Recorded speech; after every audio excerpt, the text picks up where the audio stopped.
Thanks for joining us on this episode of the Bleav in Lions podcast. A very special guest joining us from Baton Rouge, Louisiana this morning. He's the founder and CEO of Are You Serious Sports and the co-host on the Ruffino and Joe Show. He's Blake Ruffino. And Blake, I appreciate you taking the time here this morning. Thank you for having me. Yeah, they want to talk about the Lions' fifth-round pick, a guy that you know very well, Miles Frazier. Massive mountain of a man at 6'6", clocking in at around 320 on the offensive line. Give us a little bit of background on him and what you think the Lions got with the 171st pick in the draft, which they traded up to get. Yeah, so I think there are a couple of things here, Trevor, that to break down here. Number one, I think that when you look at a guy like Miles Frazier, especially going in the fifth round, I do think that as much as I love the things that Miles Frazier did at LSU and could be very versatile playing right tackle, which he did in the Senior Bowl, he was asked to play guard. And I think that, look, he was a part of the offensive line that was a big thing in 2023 with guys like Jaden Daniels, Malik Neighbors, Brian Thomas. I think the NFL has heard of them. But he was a guy that came in for LSU, Trevor, in 2022 where the entire roster was in complete chaos. Right, you didn't know what you had. Brian Kelly coming in.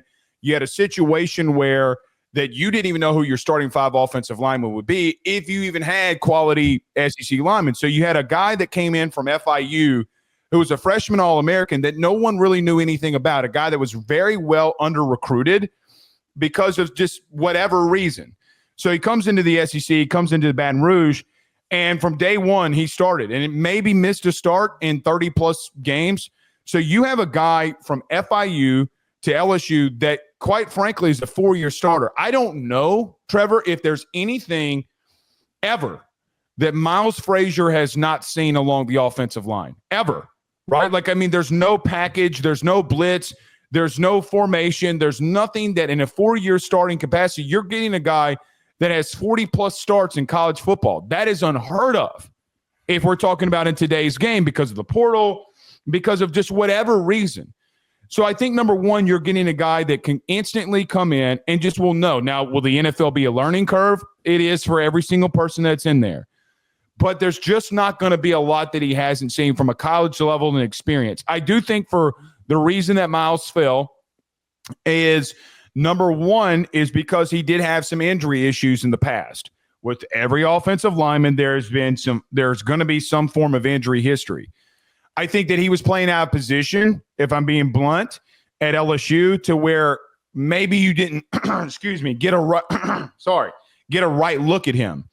But I think that Miles Frazier was a centerpiece to what the offense and what Brian Kelly had to do to rebuild LSU after the 2019 Joe Burrow season. He was a massive part in that. So what I think that they're getting is, number one, a guy that can be very versatile, can play right tackle or right guard, and if you need to start off in a season a sixth offensive lineman, I think he could be that. I don't know if in year one that he can crack that starting lineup, but what I do know is that you get quality of depth, and I think that, coming from a place like in Detroit where football IQ is such a massive thing, what did Miles Frazier say in that interview with that GM staff, with that coaching staff, and I know that there's been turnover there, what did he say in that interview that made them move up to get him in that fifth round? I think that the football IQ and intellect is higher than most guys that were in this draft, and mainly due to the fact of just how much that he's seen. Now, when Miles Frazier is healthy, when he is ready to go, he is one of the better interior or exterior right tackle. He can't play left, but he is one of the best that you will have out there at the pick that you had. He's a football guy. And I think that when you look at Dan and you look at that staff and you look at the culture that's built, what have they done? They want football dudes. That, look, man, we're going to talk about football 24/7, and if you don't like football, you're cut. You're out. So I think that is mainly the guy that you're getting there. Again, I don't know, Trevor, if he can come in here and surpass anyone that's on that Detroit Lions offensive line. I don't know that. But I think Detroit has a really good idea of what a really valuable six-man along the offensive line can be. If you do put him next to an all pro right tackle and you put him at right guard that can help him and teach him and mold him, what does that look like? So I do think that you got to be a little patient, but if you right now, instantly at minimum, I think that you have a sitting guy that can play left guard, or right tackle if you get in a pinch, and that's a big deal in the NFL. So you've got a guy you talk about that went to FIU, then makes it to the SEC. Obviously, he's coachable. Obviously, he's got some upside. So when you put a guy like that in an offensive line room that's got a Taylor Decker, a Graham Glasgow, a Frank Ragnow, a Tate Ratledge, who they just drafted, and then you add Penei Sewell in there. What is he going to learn from those guys? How can they increase the speed of his learning curve just with the IQ that those guys have, the talent that those guys have, and the hunger and football knowledge that those guys have? How can they help him to hit his peak quicker? Well, I think number one is trying to slow the game down for him quickly. Again, Trevor, with Tate Ratledge, okay, and I know that this is more of an LSU Miles Frazier thing, but we cover the sport from a Ruffino and Joe Show, just college football in general. So what did Detroit do? They realized that they needed guard help, right? I mean, you don't draft two of them if you don't. Here's the thing. They drafted two football dudes. I think if you look at Tate Ratledge a year ago and you look at the struggles that Georgia had running the football, it came based off of I felt like that they didn't have enough experience in certain situations where the cohesiveness wasn't there. Same thing kind of happened with Miles Frazier in the last year. What I think that they're getting there is it's not necessarily the X's and O's for me for either one of them. What have they not seen? You mean to tell me that Kirby Smart in the offseason didn't throw Tate Ratledge something absolutely ridiculous in a preseason? Do you mean that Nick Saban in an SEC championship game or Texas in an SEC championship game didn't throw anything at not just Tate Ratledge, but Miles Frazier? I'll give you a quick story. Jalen Carter, okay, everybody knows who that is. Miles Frazier and him went square toe-to-toe in a lot of situations. What division and what guys are you trying to take down right now in Philly? Who are guys who have experience against that dude, who have experience and knowledge? Look, there was a long run that LSU broke off that Miles Frazier destroyed Jalen Carter. Okay, I think what you're getting there is it's not the X's and O's that you're trying to build them up to speed with. Again, you don't have that many starts and you haven't seen something. I think it's just slowing the game down for not just Miles, but slowing the game down for Tate in the sense of like, hey, man, you know what's going on. You love football. Now let's just catch you up to speed on how quickly this game moves. Now, again, I do not Bleav, it is of my opinion, and I love Miles Frazier. I don't know if he can crack that starting lineup weeks 1 through 5, 1 through 6. However, if you get in a pinch early in his rookie season, you got a sixth man. That's what you're drafting right now, because I think that there's some things that Miles has got to get a little bit better at. It needs to get a little bit more physical at the point of attack, but that's a hell of a dude to have, as a sixth man if you need him. And by the way, right tackle, if you need Penei Sewell, if something crazy happens, like just out of worldly, like what are you going to do here? If anybody's got to move inside, whatever you got to do, he can be that guy for you. So you're getting depth early on in a guy that I think that can mold himself into being a starter in this league. Couple of things that these guys talked about, that Miles talked about, that Brad Holmes talked about, and Hank Fraley, as the O-line coach, has talked about, is versatility, cross-training these guys right now. Obviously, They've got one of the best centers in all of football in Frank Ragnow.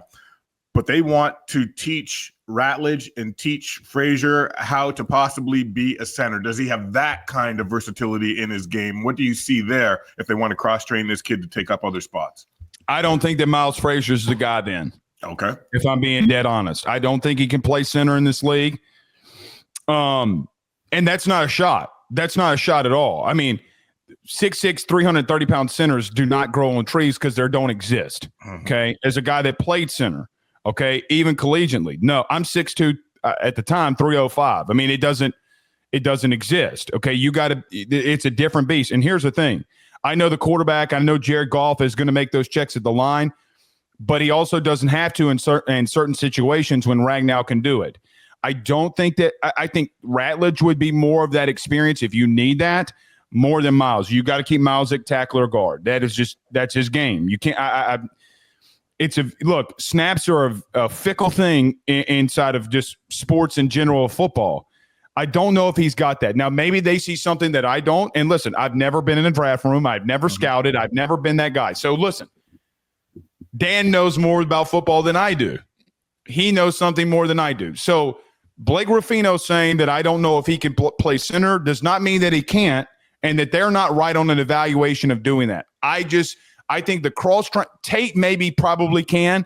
I think when you're talking about cross-training, what I brought up earlier, and to the point of them, I think that this is a tackle guard for Miles Frazier. Okay. I just cannot envision him playing center. Again, if you need something in a pinch, maybe. But the kid's never snapped in 40 career starts.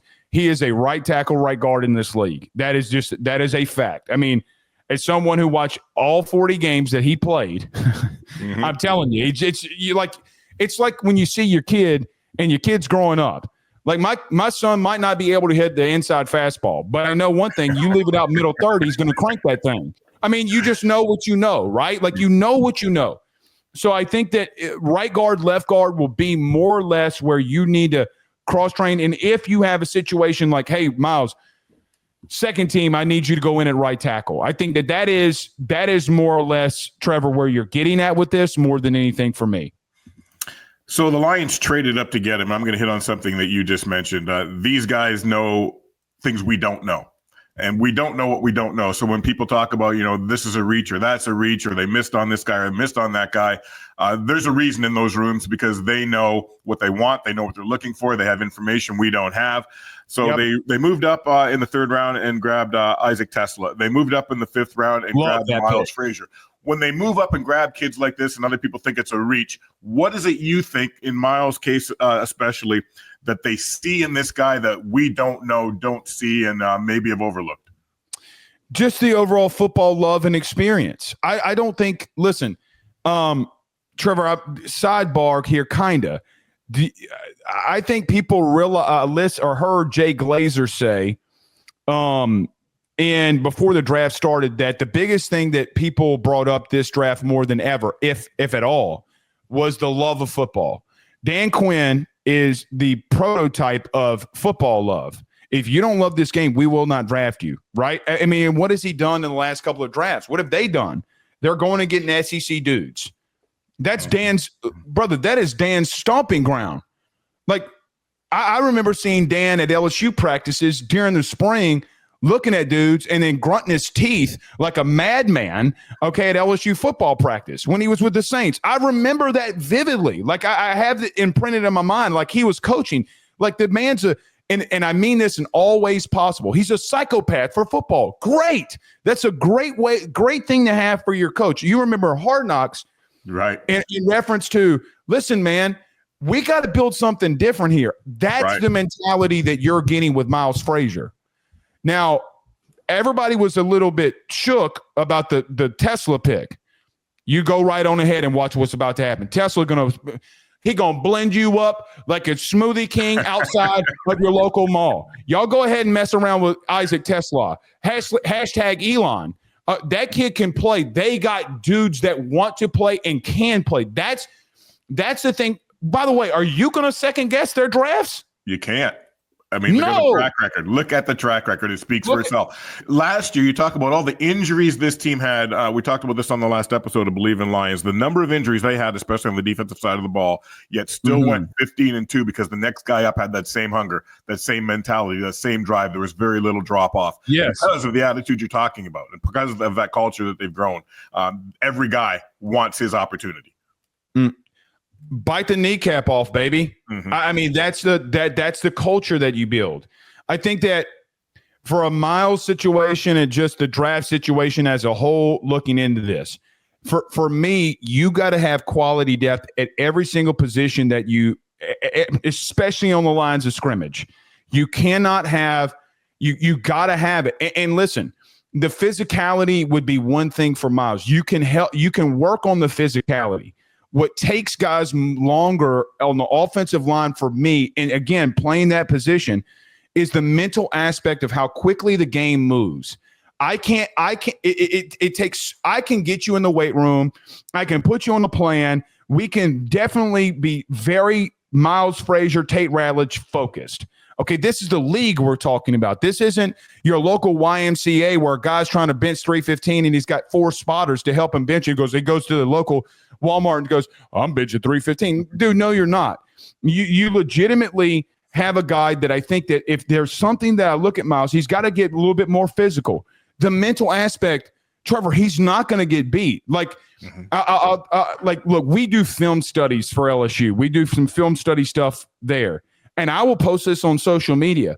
Some of the stuff that he does from a mental aspect, like how did you know that he was going there? How did you know this twist was going there? I think that the mental aspect is what they fall in love with about, and that is such a massive thing. Look, I lost 100 pounds, sidebar. I lost 100 pounds in the last year. I can work on my physical traits. I can't fix my ugliness, but I can fix on what is good for me. But what I cannot do is I can't be with a guy 24/7 on how to know how to play the game. And I think that's what Detroit continues to hit on over and over and over again, is that they know how to hit those and find those guys. They drafted 4 former national champions, 3 from Georgia, 1 from Ohio State. And you talk about the program that LSU has run, it speaks for itself. You got to have what it takes to play in a program like that. And I'm wondering, just from your perspective on that draft, taking 4 guys who are national champs, you talk about guys, they want guys who eat, drink, sleep football, but to eat, drink, and sleep at that level is another level. There are levels to this thing. So what do you think is behind their mindset in drafting guys who are national champions, especially guys out of the SEC? Well, I think it's just a different mentality. Like Tyleek, I think as an example, was a big deal. I think Tate Ratledge, look, he's played in more, I think, of all players involved in just draft. I'm trying to think. I'm sure there's other Georgia people that can say this. Name a season that Tate Ratledge hasn't been in big game situations. Name them. Because it doesn't exist. You go and get Miles Frazier. Miles Frazier went up again. I mean, like, they were more high-profile games than maybe that I can remember outside of other SEC teams. But when I look at what they did, like, I think I correct me if I'm wrong here, but the Ahmad kid, what was it, in the 6th round? Okay, yep. You go and get the kid from Boise State. Well, what did he do in the playoffs, Trevor? What has he done in big situations? Again, every single pick that they had, there's high level of football and high level situations where they overcame and stood out in certain situations. So I think when you talk about going to Ohio State, you talk about going to LSU, you talk about going to Georgia, what does all of those programs have in common? Boise State, what do all of those programs have in common? They play in the postseason. And I know that LSU has not gotten to a playoff, but they're in the SEC championship game versus Georgia, going up against national champions, going up against different levels of things. Tyleek, for what it's worth, dude, he's a dog. He's a dog, right? And that's the part where I think that if you look at Detroit in a prism, you could say, all right, they didn't do anything special. No, they did do something special. They went and got guys that dominated when it mattered the most. Hey, I'll just throw this your way. What happened to Notre Dame in the national championship game? They couldn't run the football. Not after that first drive. I wonder why. Go to the first round and then go to the first round pick, and I'll tell you why. I mean, it's just a fact. I mean, it's not you know how, Trevor, we're in this business and people ask about opinions. Is that an opinion? Because my eyeballs can see stuff. Yeah, right. The eye test doesn't lie. Film never lies, baby. My opinion might be right, wrong, or indifferent, but one thing that it ain't wrong in reference to the film. It ain't going to be wrong. So again, you're getting high leverage dudes in high leverage situations. By the way, Tate Ratledge, the thing that Tate Ratledge got blamed for Georgia's run game problems. There ain't no Tate Ratledge problem. I mean, he allowed 1 sack against Texas in 2 games, and y'all gonna blame him for 1 sack? Get out of my face. Blake, I want to let you go with one thought. Detroit's a blue-collar city. These guys are building a blue-collar mentality and culture in that room, and it's proven to be a winning culture and a winning way of going about business right now. What do you think the fan base is going to like about Miles Frazier? You've talked about him, broke him down on the field. What do you think they're going to like about this kid's personality and what he brings off the field as well? just that he's coming from a blue collar place in Louisiana, right? Like, I mean, look, I love my state, and I think anybody that just talks about Louisiana as a whole, what do they talk about? They talk about culture, right? We're a poor state, okay? And in that, okay, Detroit, I say Detroit, but Michigan and even in Detroit is a lot like New Orleans and Louisiana in this aspect. We've been hit with a lot of hard times, a lot of hard times, okay? 100%. But there comes a part where Louisiana's as blue collar as there come. I know more people that work on oil rigs than I know anything else. It's a blue collar. If there's a southern state in a southern place like Baton Rouge that probably embodies something like Detroit, I would say you can make the argument for Baton Rouge because look, man, everybody's blue collar. Everybody, like, instead of working in a factory in Detroit, a car factory, or wherever they work, or whatever the culture is there, it's the same of offshore for pumping oil. I mean, it's so blue collar, and they give a damn. They give more than a damn. Trevor, I'll tell you this: if you ain't experienced Death Valley at night with 102,000, you missing out. That's the level of what he's coming from, and I will speak on this part, and it's not an opinion either. Let them coon asses and Cajuns get rowdy and start drinking at night and see what happens. miss a block and see what happens. So I think, so Jaden talked about this ad nauseum when he was in his draft process.